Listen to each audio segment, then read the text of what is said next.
Welcome everyone, the Scurv podcast, LanceScurvX, your host. There's something we have to talk about. Are they trying to erase our history? Let's go a little deeper. We have one life to live, and there comes a moment when silence becomes betrayal. That moment is now.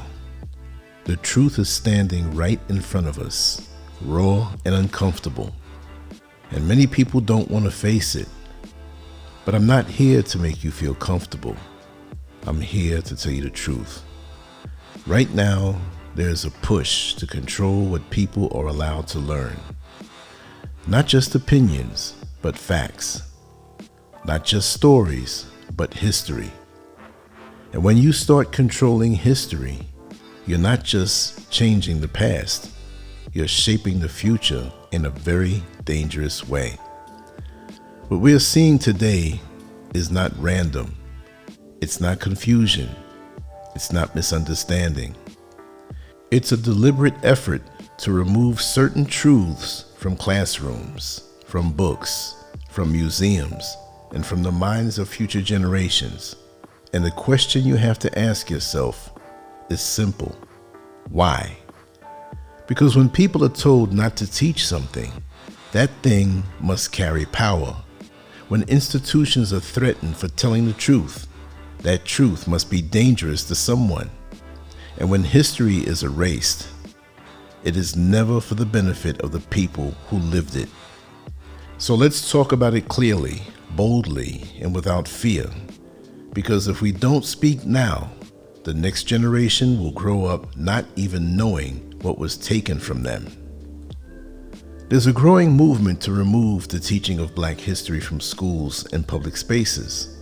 Courses are being stripped down, books are being pulled, museums are being pressured, and the institutions that depend on funding are being told in no uncertain terms to fall in line or face consequences. This is not about education. This is about control. When you tell a school it cannot teach the full truth about slavery, segregation, and racism, you are not protecting unity. You are protecting ignorance.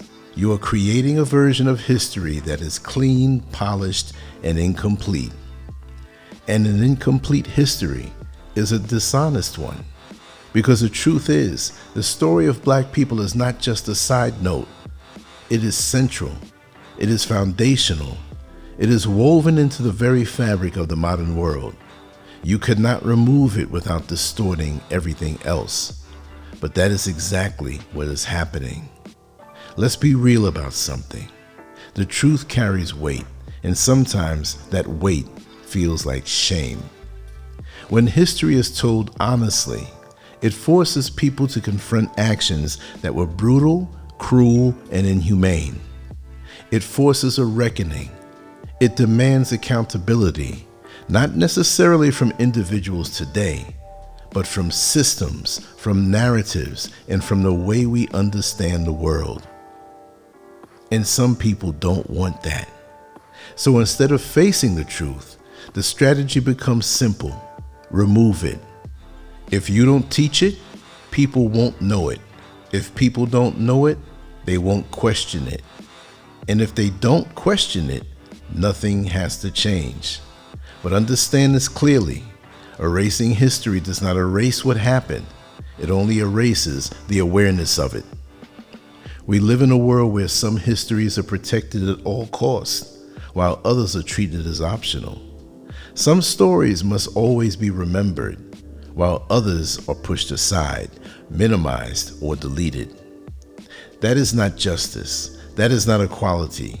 That is selective memory. And selective memory is a tool of power. Because when you decide which pain matters and which pain doesn't, you're deciding whose humanity counts. You're deciding whose suffering deserves recognition and whose suffering can be ignored. Think about that. If one group is told, never forget, while another is told, stop talking about it or it's in the past, what message does that send? It sends the message that truth is not universal. It is conditional. When you erase history, you don't just lose information, you lose identity, you lose connection, you lose understanding, you lose the ability to see patterns and recognize when the same crap is happening again under a different name. Because history is not just about the past, it is a warning system for the future. And when that system is shut down, people become easier to control. They don't see the patterns. They don't recognize the signs. They don't question what is happening in front of them. That is why this matters. This is not just about textbooks. It's about truth. It's about awareness. It's about making sure that what happened before is never hidden, twisted, or forgotten. There are voices rising up, speaking out, refusing to stay silent. There are people who understand that history is not something that you erase.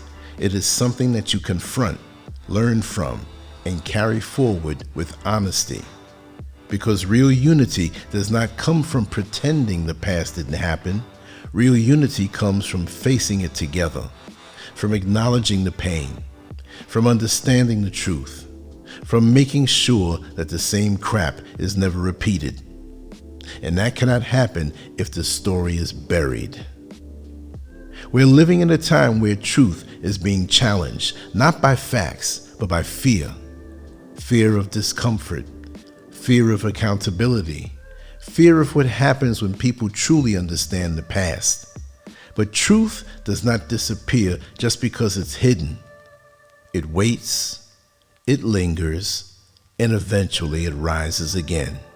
The question is whether we will be ready to face it when it does. Because at the end of the day, this is not about politics. It's not about sides. It's about truth versus silence. And silence has never protected people who needed protection the most. So you have a choice. You can look away, or you can stand firm and demand that the truth be told, fully, honestly, and without apology. Because once history is erased, rebuilding it becomes a fight. And that fight is one we should never have to fight again. LanceScurv out. Let me hear your opinions and perspectives in the comments section, and let this conversation move forward. I love you all. Thank you very much. Peace.